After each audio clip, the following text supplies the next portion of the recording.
When I walked in the door, my wife was excited. She ran up to me and gave me a big kiss in greeting, then turned to go to the kitchen and finish cooking dinner.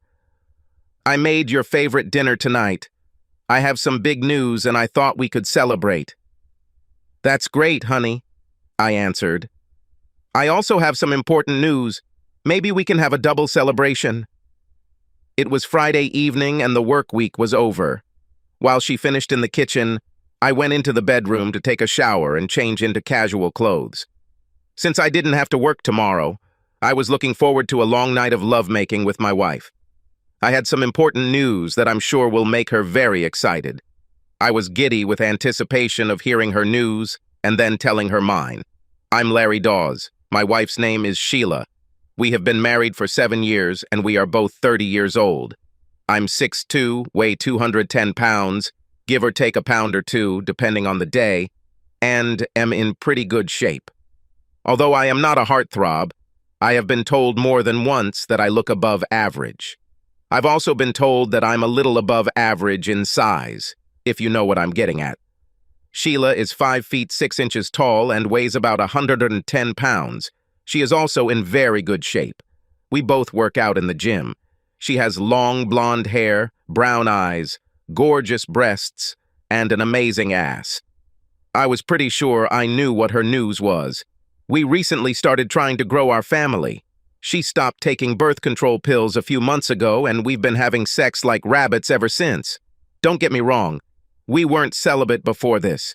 We averaged about 3 times a week after our first year of marriage. Before this, it happened almost every night. Since she stopped taking the pills, we started having sex more often again. The only times it was delayed were the days when I had to leave town. I didn't travel much for work. I was usually in my office by 7:80 a.m. and left work at 5 p.m. I'm a mechanical engineer. My schedule only changes when I need to go to a conference or seminar. This happens about once a quarter. A couple of months ago, I was promoted to engineering manager, so I had 5 junior engineers, 3 technicians, and a couple of secretaries reporting to me. I also had my own personal secretary. Sheila works as a paralegal in a small law firm in the city. She was one of 3 paralegals in an office of 5 attorneys. Her schedule is almost as regular as mine. Her only change is when problems arise from time to time, and she needs to work a little later in the evening. After showering and changing, I made it to the kitchen just as Sheila was setting the table. She did her best tonight. I suspected that she had taken the afternoon off to prepare for tonight. She made chicken scallops, a wonderful Caesar salad, and garlic bread. She even made tiramisu for dessert. She uncorked a couple of bottles of really good Merlot. Her news was obviously something impressive. I was really looking forward to our conversation today. I also noticed that she dressed up for the occasion. She was wearing one of the shortest, sexy dresses with a plunging neckline, cleavage, and exposed legs. She also seemed to be looking forward to a wild and passionate night. After dinner and dessert, I helped clear the table and tidy up the kitchen. We filled our glasses with wine and retired to the living room to tell each other the good news. We sat on the couch, sipped wine, and, as usual, discussed who would go first. She was so happy that I wondered how she could hold it in for so long. Honestly, I expected it to just pop out spontaneously. "We did it, honey. I am pregnant. We're having a baby," she practically screamed. "It's amazing." Seeing my joy at this news, she threw herself into my arms and kissed me passionately. We kissed deeply and hugged each other, allowing joy to overwhelm us. Finally, she pulled away and asked what news I had. I was almost as excited about my news as she was about hers. With a wide smile and an excited look, I told her the good news. My secretary, Josette, is also pregnant. Since she is not married and does not want to raise a child alone, we decided that she would simply give her child to us to raise. It will be like they are twins. Since you and Josette will be giving birth around the same time, they will actually be twins in every way, except on the mother's side. Since I'm the father, this won't be a custody issue, especially since she's more than willing to sign a consent form for my custody. All she wants is to be the child's favorite aunt. We'll probably have to explain this to him or her when he or she is old enough to understand and accept it, but that shouldn't be a problem.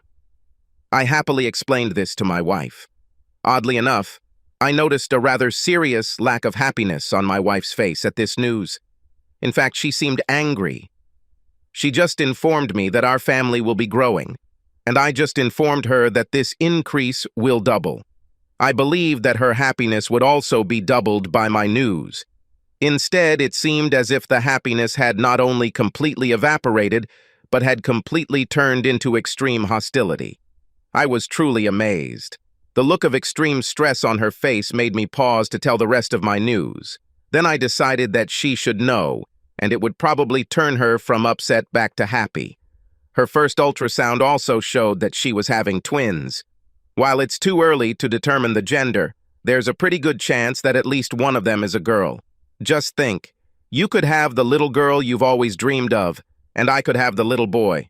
Whoever you give birth to will be a bonus. We will immediately have the big family you have always dreamed of. I didn't understand what was happening here. Instead of being happy about the news, she only seemed to get angrier. It didn't take long for the explosion to happen. Compared to this, Hiroshima looked like a failed firecracker. You fucking bastard! You cheated on me with his secretary in his office? What idiotic thoughts in your head? Do you really think that I am at all? I'll think about it to bring up illegitimate your children mistresses? Are you out of your mind? Everything went downhill. For the next half hour, she shouted every insult that had ever existed at me. I think she even managed to create a few new ones. It wasn't even close to how I had imagined it. I was already beginning to think that my night of passionate lovemaking would not happen. And yet this did not stop me. Honey, how about we go to the bedroom and celebrate our shared good news? I'm sure that after a night of passionate lovemaking, we will have a much better understanding of what our life will be like with 3 new children added to our loving family. I was surprised that she not only vehemently rejected me, but had the audacity to actually try to kick me out of my own bed. Well, if she didn't want to sleep with me, she could have found another bed to sleep in.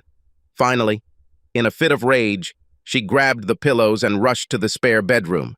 To be honest, I was confused by her attitude. Well, since I felt that I had done nothing wrong, I rolled over and slept peacefully through the night. The next morning, I tried unsuccessfully to lure my wife into our bed to make love. She was irrationally angry at me. I just couldn't understand her problem. Seeing that she was just being unreasonable, I decided to take advantage of the nice day and go play golf. It was a phenomenal day. I managed to hook up with a threesome. We had a great time. 3 hours after the round ended, I left their house. I was surprised when I got home that my garage door opener wasn't working. It was strange. I turned off the engine and walked to the front door. Strangely, I saw several suitcases stacked on the front porch.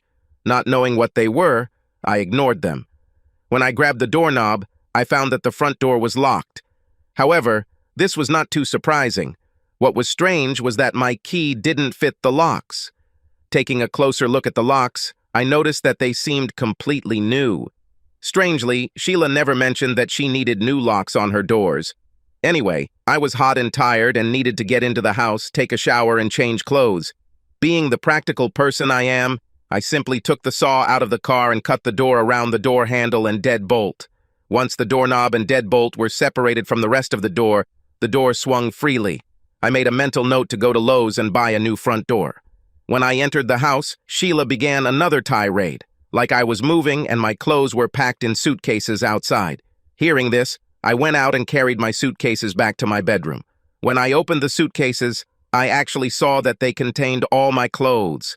It took me a few minutes to replace everything in the right drawers and cabinets. While she continued to rant, I undressed and turned on the shower. I invited Sheila to join me in the shower, but she firmly rejected my offer. She apparently had some psychological issues that she may need to address. I may try to raise this issue later this evening and offer some consultation. After a nice shower, I went to the bedroom to change clothes. To my surprise, I found Sheila in the process of packing all her clothes into her recently emptied suitcases. To a simple question, she exclaimed that since I refused to move, she would do it. While I was in the shower, she apparently called her sister and made arrangements to stay with her. My suggestion that pregnancy had messed up her hormones and made her react strangely was met with extreme anger. I had no doubt that this was the real reason for her strange behavior. I was confident that once she had the baby and once my secretary's twins were home, she would be a great mother to all 3 children. To be honest, I was confused by her reaction. An hour later, she left. A couple of days later, I moved Josette into my home. She would need some support during her pregnancy, and since Sheila was no longer here, it seemed like the right thing to do. After all, the twins were mine. Sheila should have had no problem understanding her husband's lack of sex. I even had Keisha a few times. It was usually one-on-one, but sometimes there was a threesome with Josette and Keisha. I was served with divorce papers a week after Sheila left. She asked for a house, 18 years of child support, 90% of our savings and investments, and $2,500 a month in child support. In short, she fully complied with our prenuptial agreement, its adultery clause. We introduced this as a fairly severe punishment for treason. Yes, I knew about it. 3 months later, we had our first meeting with the lawyers. We were in her lawyer's office discussing the problems of our divorce. Our prenup was designed to make infidelity painful, very painful. The fact that I impregnated my secretary and I wasn't particularly subtle about having sex with Keisha also gave her the perfect weapon. There was only one small problem. Are you really sure you want to go down this path, Sheila? You cheated on me. Your secretary got pregnant from you, and you had the nerve to think that I would want to raise her children. Okay, Sheila. Right here, right now, I'm offering a one-time offer. We call off the divorce, get back together, and raise all 3 children as our own. We forget about the past and return to each other again. Our 3 children will be ours alone. Yes, Josette will become the twins' favorite aunt. But that's where it all ends. You will be a loving mother to all 3, and I will be a loving father. We might even have more children. It's your choice, yes or no. I made my offer. Fuck you. I will absolutely not raise any of your illegitimate children. I looked at my lawyer and nodded my head. She answered my nod. Unfortunately, my wife did not hire the meanest, most cruel, hungry, and vicious shark on the planet. Luckily, I did it. My lawyer opened her briefcase with a smile that reminded me of a barracuda about to go on a rampage. Since your client refused my client's generous offer, here is our new offer, she said, moving papers across the table. It took Sheila and her lawyer several minutes to read and understand the document. When Sheila's expression changed from arrogance to panic, I swear Lilith, my lawyer, licked her lips and sucked in her saliva. Yes, she was truly evil. Sheila's lawyer turned to face her. The expression was one of complete panic. DNA analysis? Sheila was bored. Certainly. Another nod from Lilith, and she took out the audio recorder. Placing it on the table, she pressed the button. So, how do you make sure it's my child and not your husband's? The voice on the recording belonged to Jason West, one of the lawyers at the firm where Sheila worked. No problem, Sheila answered. I always use my diaphragm when I have sex with him. Besides, you're enough like my husband that he'll never know he's raising your child. Fine. Let him raise my child correctly. I'm not going to pay for or deal with children. I really like the idea of having a child that I can eventually pass my inheritance on to. But that would have to be after he gets older. When the child turns 18, we will be able to reveal who the real father is. This way, I don't have to pay a penny to grow. Trust me, Larry will never know until we tell him 18 years later. Then it will be too late. By then, Larry and I will have several more children together, and he won't be able to do anything about it without being completely screwed up. So, are you sure that your husband won't find out about us? We had an affair for the last 3 years, and he had no idea. You are so similar to him that any of our children will look close enough, and he will never suspect that it is not his. Everything will be okay. The look on Sheila's face when the recording was played was priceless. Lilith then issued a demand for DNA testing of her fetus. She also served a petition for alimony from Jason West. I asked for $2,000 a month. He was a fairly successful lawyer. So, since your client rejected the last offer, here is a new offer. This will, of course, require a subsequent agreement signed by both parties. The divorce will stop, and the couple will remain married until the last child graduates from high school. It's minimum. If they jointly decide to stay married, they will be free to do so. The subsequent agreement will include the terms from the prenuptial agreement, but with some modifications. First, the marriage becomes an open marriage in which my client can have sex with other women if he tells his wife about it before the date begins. The wife is also allowed to have sex with other partners under the same conditions. I watched as Sheila's face turned completely white. She was absolutely shocked that her affair was discovered.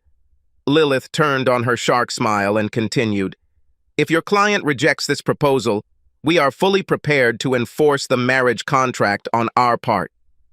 Her affair began 3 years before my client's affair. In fact, he only entered into his affair after he had fully documented his wife's infidelity and her desire to have a child with another man. If she wants to continue the divorce process, she must be prepared to find herself homeless, penniless, and all her friends and family are provided graphic videos of her having sex with another man. We are fully prepared to commit complete destruction. She looked at me and nodded for me to continue. "Sheila, you wanted me to raise another man's child. While the child inside you is an innocent victim of your betrayal of me, I will not be held financially responsible for it. What I will be willing to do is to accept the child into our home as a stepson, provided that his father becomes financially responsible. He will pay a monthly allowance for his child, health insurance, medical bills, and education. Although I seriously doubt he would want to visit the child, it would be available to him. He will also pay for his child's college education. Otherwise, I will father the child as if he were my own. This is the price this bastard has to pay for his actions." He said he didn't want to take responsibility for the child, but that's what he would get. "Your price for betrayal will be raising my children as your own. They will be your children in every way except biologically. The only people who will know that they are not biologically yours are the people in this room and Josette. Did you think it would be fun for me to raise another man's child? Well, now you can laugh while raising another woman's children. You will also be glad to see Josette in our house when she wants to visit the children. This is your repentance. Do you dare try to divorce me over sex with another woman while you were having a years-long affair with another man? How hypocritical of you. My affair began only after I learned about your betrayal. I heard you were planning to have another man's baby. Yes. Josette had twins. Audrey was born a minute before Andy. Lenny, Sheila's son, had arrived 3 days earlier. There were quite a few surprised faces when we introduced the triplets to all our friends and family. In the end, everyone finally accepted it. There were some interesting comments about where Audrey and Andy's red hair came from. Damn recessive genes. They were smart kids. They understood. Did we really need to tell them? Maybe, maybe not.